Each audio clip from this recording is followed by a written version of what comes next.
Before even you make the decision to come to Canada, it is essential to know whether you are even eligible to apply for it or not. Also, all those people who are awaiting for the provincial program, they can also look through the process because the process to open the profile for the express entry portal remains the same.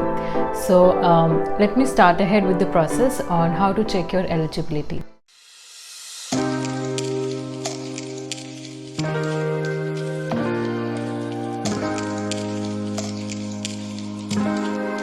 Hello guys, and welcome back to my vlog. If you're watching this video for the first time, welcome to my channel. My channel is called as Traveling Forum and I make videos around travel which I am not being able to make unfortunately because of COVID, but for now I'm explaining my journey which has been by coming to Canada. If you haven't watched my previous videos, you can watch them and see how my process went along. As you must be knowing if you've watched my videos before that I recently moved, not recently, a year ago to Canada. Today I will explain how the whole process goes about. So as I've mentioned in my previous vlog, what were the steps behind applying for a PR, and in that was the step 1 was to check your eligibility. So today I'm going to explain how to check your eligibility. So before even you make the decision to come to Canada, it is essential to know whether you are even eligible to apply for it or not. As there are different methods of applying for a PR, it could be an express entry program or a provincial program or a rural immigration program. But I came through the express entry program, so I would be explaining more around the process about it. And also all those people who are awaiting for the provincial program, they can also look through the process because the process to open the profile for the express entry portal remains the same. So let me start ahead with the process on how to check your eligibility. Before I explain how to check your eligibility, there is a very small term which I would like to explain, which is called as CRS Score. So what exactly is CRS Score? I'm sure you would have heard a lot about this in the videos, and if not, I'm here to explain this. So CRS stands for a comprehensive ranking system tool. So basically it is a score which is generated based upon your age, your qualification and your work experience, and that calculates your that gives you a number. It is generally a 3-digit number, and that it completely depends upon your profile. And there are draws conducted bi-weekly in a month for the federal skilled worker program, but unfortunately because of COVID right now there haven't been much of the draws happening around, but I'm sure in the future it will definitely happen. So based on this CRS score, if your score falls above this number, then you get qualified and get invited for applying for the PR. So watch along with me and I'll show you how the process is to check your eligibility. So as soon as you open the Google web page, you have to just type in CRS Score and just click on this first web page which turns out. Let's just close this. Okay, so as soon as you'll open this web page, you will see it clearly mentions comprehensive ranking system tool, and so this is used in express entry to assess you based on your skills, education, language, work experience and other factors. So you're eligible if you are applying for one of the express entry programs. So this is also one web page which I want to share with you. This explains about the express entry program.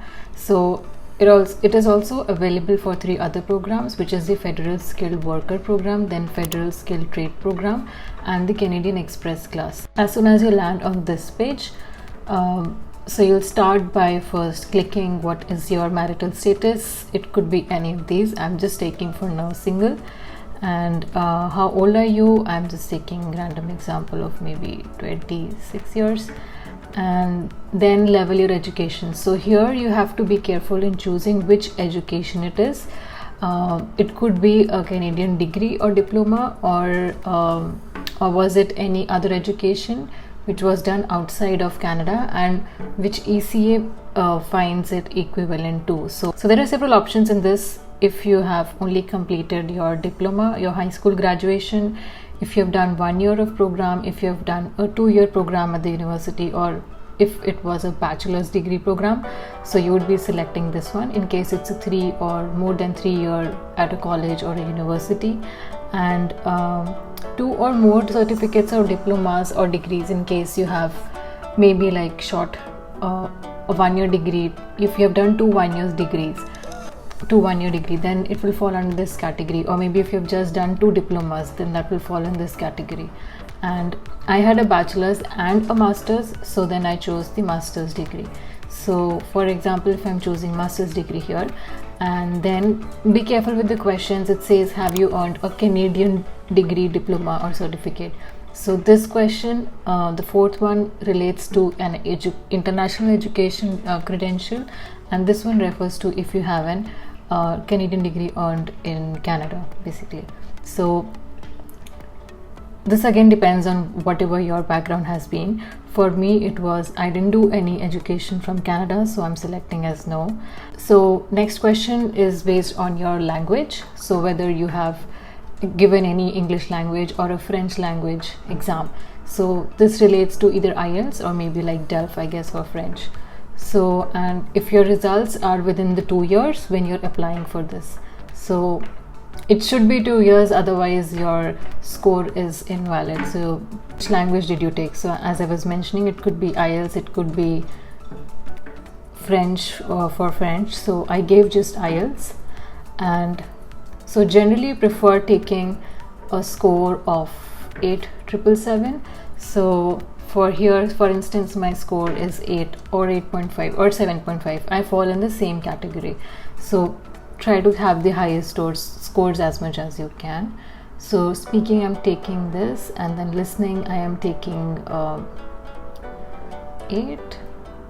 Reading, I'm taking 7 to 7.5. Writing, 7. And I didn't have any other language test, so it's not applicable. But for you, if you have any other language test, you can choose that. So again, be careful when you're choosing these questions. So this is the work experience section. It states, in the last 10 years, how many years of skilled work experience in Canada do you have? So be mindful when choosing this option. It refers to your work experience in Canada. If you have a work experience in Canada, your profession will definitely fall in any of these categories. But if in case you're not in Canada, then just select none or whatever category it falls for you. For me, again, I didn't have any work experience in Canada. I just had my work experience back in my home, so I'm selecting here none. Then here comes the option for you to choose your international work experience. So basically wherever you worked apart from Canada. So in the last 10 years, how many total years of foreign skilled work experience do you have? So to check this, you will have to first check whether your occupation falls in any of these NOC codes. So if you're not sure what code does your occupation relates to, you can go here and check out your NOC code. So for example, these are the NOC codes. So there is NOCO, that is 0, and this relates to managerial jobs, kind of restaurant managers or mine managers. Then there is level A, which relates to basically more of licensed, I would say, category professions such as doctors, dentists and architects. So basically all of these need to qualify for a licensing if they want to practice here in Canada.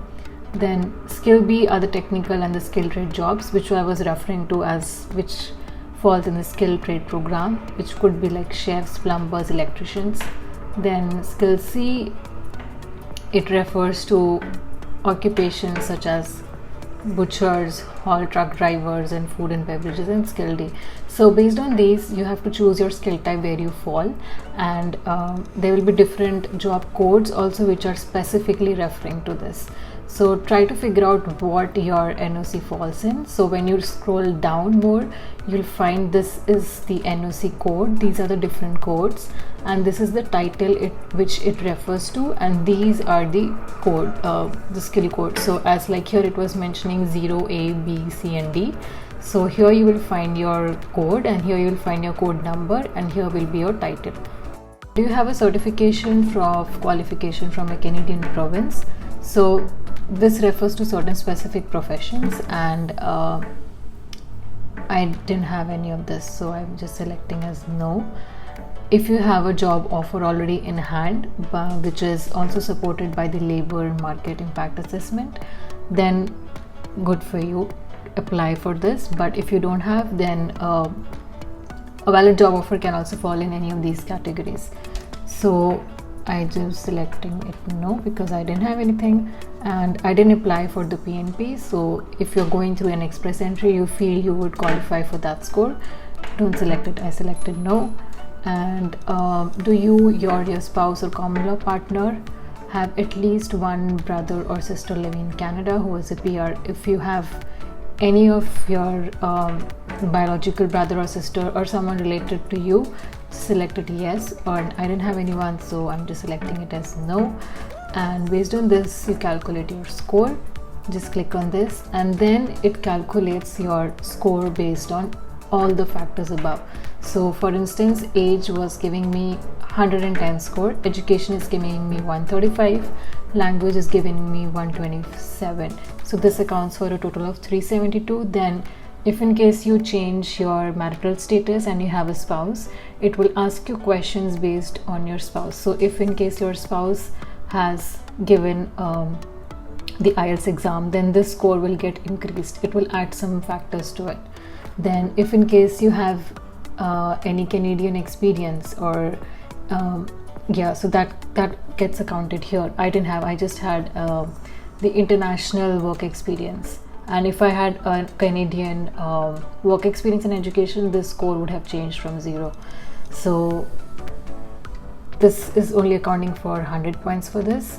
And I didn't have a provincial nominee certification, or I didn't have any job offer in Canada. I didn't study in Canada, neither I had any relatives in Canada. So all of these are coming out to be 0. But if in case you have, then it can increase your score a lot. So try to grab your points from these factors as much as you can. But if in case you don't have, it's fine. So this is how you calculate your score. If your score lies above 470, generally you qualify for express entry. So the best way is to check the trends. If in case you want to check your CRS score trends which have been going on so far, the best way is to check on this website, and this is a Canadian government website. So there's no way that these are going to be false. This is going to be a false information.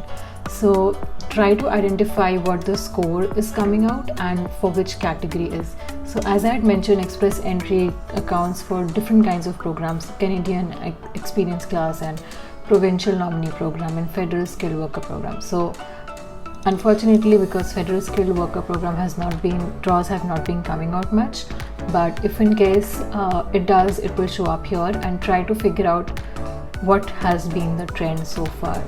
So if I'm going back, so if you see the federal, try to find out what the score has been. So as you can see, the trends generally is around 471 to 473, 472. So that's one way of judging your own score.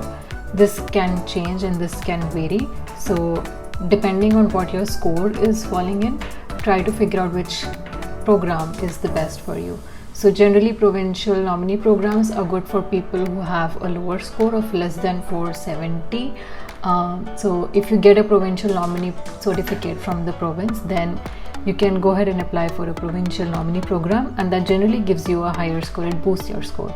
I didn't apply for the provincial nominee program, so I'm not aware how the process is, but this is how for the federal skilled worker is.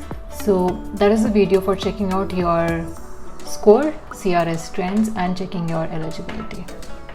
So as you have seen the whole video about how the process is to check your eligibility, if you like this video, please hit the thumbs up. It will let me know whether it helped you or not. And if you have any experiences which you would like to share, put it in the comment section, and do subscribe to my channel if you are watching it and if you have reached till the end. Thank you so much for watching my videos, and stay tuned. I will be bringing up over the next steps shortly.